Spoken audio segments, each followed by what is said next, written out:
Una, ayaw ko na pong maging mahirap. Kaya po ako trabaho ng trabaho. Ayaw ko na po na maubusan ng pambili ng shampoo at walang pambili ng deodorant. Bago ako naging Doctor of Philosophy in the field of education, bago ako maging business owner, champion choreographer and stage director, bago ko nakamit ang tagumpay sa aking buhay, ay pinagdaanan ko muna ang proseso ng pagkahubog at pagkatuto. At ang isa dito ay ang maranasan kong maging tagapispis sa parlor. At sa aking pagbabalik tanaw sa aking pinagmulan, ay naalala ko ang aking mga nakasama sa parlor noon. Ang mga taong tumulong sa akin ng pagbabalot ng paninda noong ako ay kolehiyo.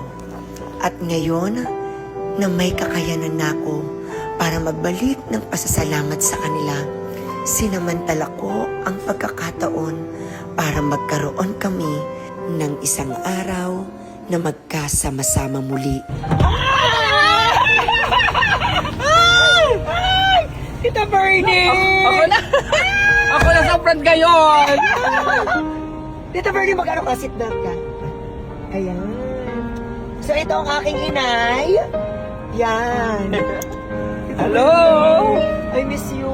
So much. Ayan. So si Tita Bernie ang aming mamshi sa parlor. Yes. O, dadaan natin si Camila. Ganda! Ganda! Ay, babae! Ganda!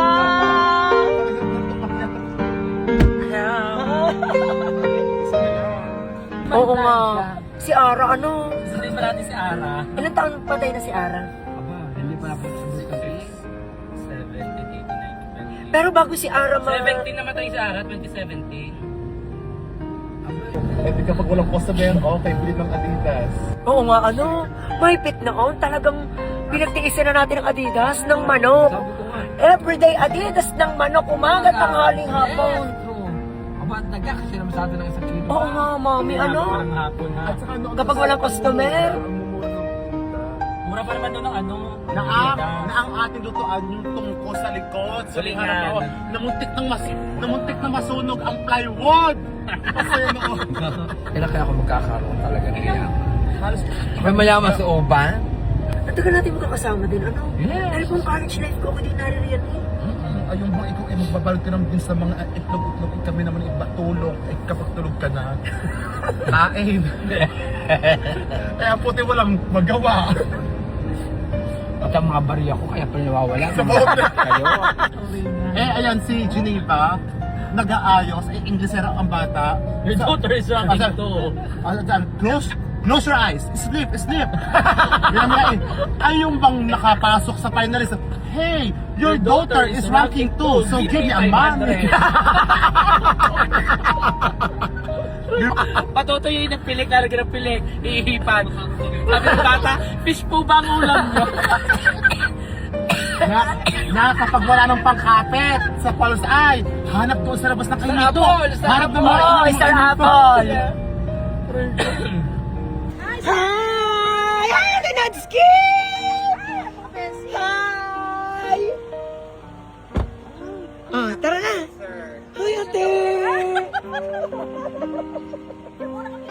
Hi pa, sige po. Yan. Sisilip lang tayo sa dati nating parlor. Kung saan nabuo ang ating pagkakaibigan. Yan o, yan. Yan! Ganun dating parlor. Oo nga, at yun pa na accordion. Yes, yung pala ng call ko. Walang pagbabago. Yan, dyan tayo kumakain sa plaza. Plaza Pula. Yan, doon. Welcome sa Kapet Balay. Yeah. Naku ko kami na sa ano na yun. Ano ka? Buhatin mo na George sa isang hindi ko. Hindi, gawa ng Nangimay. Katulad ng dati kong ginagawa sa dati naming parlor, pinagsilbihan ko sila dito sa Kapet Balay. Ako ang naghayin sa kanila. Kasama ko ang kapitbahay staff na nag-prepare ng kanilang pagkain. Water na lang ha. Go. Bahala dito. Water na lang ha. Okay. Kain tayo. Ay, sobrang dami tayo talaga. Sobrang assist talaga. Sir Ronnie. Love. Bima, yan ang muna. Ito chocolate, Java chip. Okay na to, sir. Oh, string. Thank you. Nakakamiss ko yung noon, yung makakasama sa partner, ayun din ang kanyang ginagawa sa atin. Noon. Tapos ngayon kasama-sama ulit tayo, binabalik niya. Ginagawa niyo ulit ngayon. Hindi ko maipaliwanag ang sayang aking nararamdaman habang kasama ko ang dati kong mga katrabaho sa parlor. Kumain. Pray muna tayo bago tayo kumain. Lord God, salamat po sa biyayang buhay ka na. Salamat po at muli kami nagkasama-sama. I-bless niyo po ang pagkain dito na magbibigay lakas sa amin. Pagpalain po kami amalangin. In Jesus' name we pray. Amen. Isa ito sa mga alaalang kahit kailan ay hindi ko makakalimutan. Yung muli ay pinagbuklod kami ng panahon at ng pagkakataon. Hindi namin lubos akalain na magkakasama-sama muli kami. Noon, ang lagi naming ulam sa parlor ay adobong adidas ng manok. Ngayon, nandito na sila sa kapitbahay kasama kong kumakain. Hindi namin maiwasan na maging emosyonal dahil alam namin ang kwento ng bawat isa. Yung mga kwento ng buhay, bakit kami nagkasama-sama at kwento ng pagkakaibigan na habang buhay naming dadalahin bagamat layo-layo na at iba-iba na ang aming mga pinagkakaabalahan. Hindi. Tita Bernie, tara, bibili tayong damit. Bakit? Sinamantala ko na din ang pagkakataon para maipamili sila ng kaunti bilang remembrance. Oh, tingin kayo ng gusto niyo. Oo, damit. Ano? Yun, dali na. At ano? Are, Camila. Letis. Nads. Bakit? George, damitan mo ang Tita Bernie. Hindi, kakas ko na. Ako daw yun.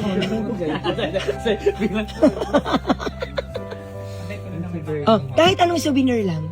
Anong bet mo? Short lang. Short. Hindi ko maipaliwanag ang aking nararamdaman dahil yung mga dati kong kasamahan na ipinagbibit-bit ko ng makeup kit, ngayon itinitreat ko na sila ng souvenirs. O gown. Yes. Ano yung duster? Summer pa. Slipper ang iyo. Ang kay Tita Bernie polo. Hindi, sleeper na rin. Ito sa Tita Bird. Ayoko na. Tita Bird, please. Hindi, kuhanin mo na to. Kuhanin mo na yan. Kumuha ka ng slipper mo.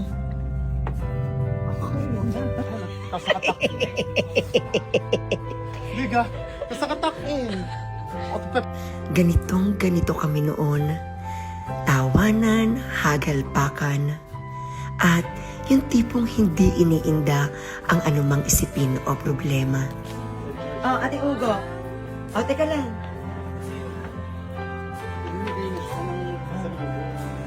Yan, thank you so much. Ay, may pakas pa. Tapos, Camila. 42. Diba sabi mo magsisimula ka ng maliit na tindahan? O, idagdag mong puhunan.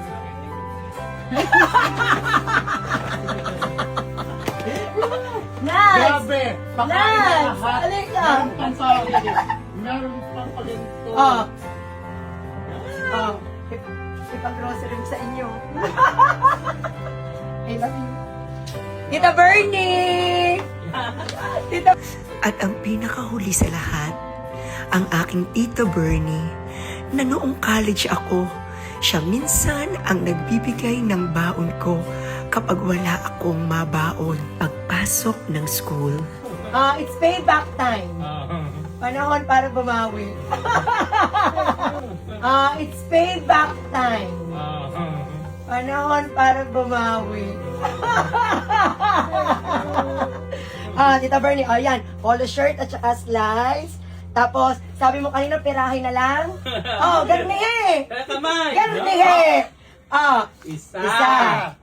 Dalawa. Tatlo. Aba, 4. 5. 6. 7. 8. Siyam. Baka wala kang 10. Oh. I love you. Salamat sa lahat. Oh. I love you. Salamat sa lahat.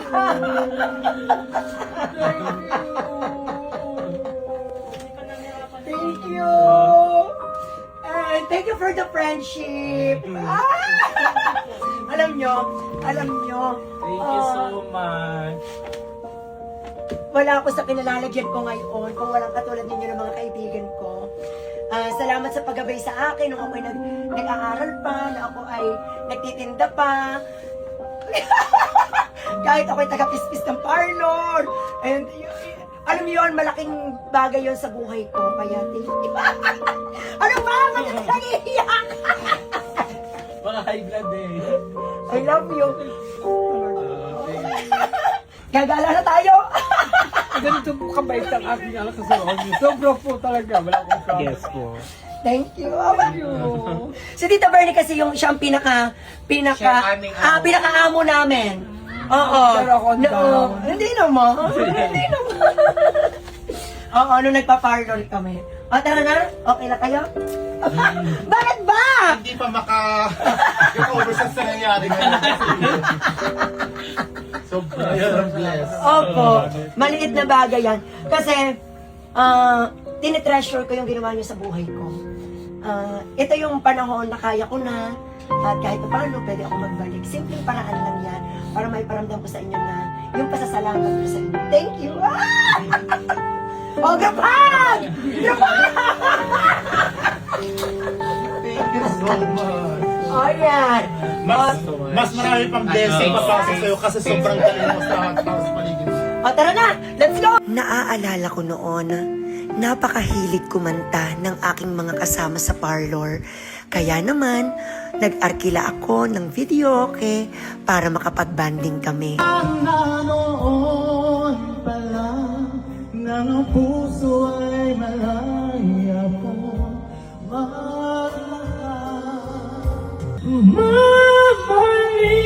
Kapag kumanta ka naman, ano ka? Tara lang.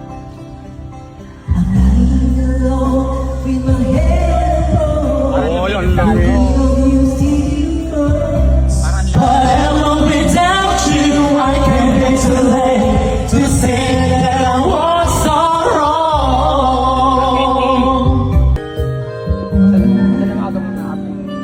So once again, thank you so much for the kind accommodation. Sir Ronnie, you also smiling. I should ever go away when the close her eyes and try to feel so. Keep smiling, keep shining. Isang araw na pag-alala, isang araw na tawanan, yakapan, at pagbabalik tanaw sa nakaraan. Thanks to you. 20 taon na ang nakalipas, subalit ang kabutihan ng mga nakasama ko sa parlor ay mananatili sa aking puso at isipan. Sabi ni Tita Bernie, ano daw, inaano niya na ang life niya, ilubog siya. Pero alam mo, isa ako sa produkto mo. Wala kang yaman sa mundo, pero na material. Pero yes, pero yung katulad namin, alam mo yon, natulungan mo kami. Salamat. Nung sinama Ano pangalan ng salon natin? Salon pa our season. Ate B. Ate B! Pero siya si Nora Honor. Sa buhay ko talaga, malaking bagay yung nagawa ng parlor. Kahit pa sabihin natin taga-pispis. Dala ko naman dati talaga yung utusan di ka? Taga-bili. Kasi si Sir Ronnie noon, naka-uniform. Wala nga si Paglabas, Ronnie. pagpasok Wala nga sa si parlor, Ronnie. magugubad lang Si yan. Ronnie, madami din Tapos ano si Ronnie. kukuha agad siya ng walis. Pispis agad siya. Kahit siya nakasandula, ang tas nakapantalon lang. Tunay. Mahubad Nakasandula lang. gitong Kasi alam puti. niya, bawal magkarumi at susuotin niya pa kinabukasan. Nakasandong puti si Eh, siya, Ronnie. Walis agad siya ng walis. Wala na ang parlor na nagbuklod sa atin. Subalit, mananatili sa aking puso ang mga aral at kabutihan na binigay niyo sa akin. Maraming salamat, mahal ko kayo. Sa muling pagkikita at sana mabigyan pa tayo ng mahabang buhay at kalakasan para tayo muli ay magkasama-sama. Isa na namang kwento ng pagtanaw ng utang na loob ang inyong nasaksihan. Thank you for watching. Please like, share, and follow.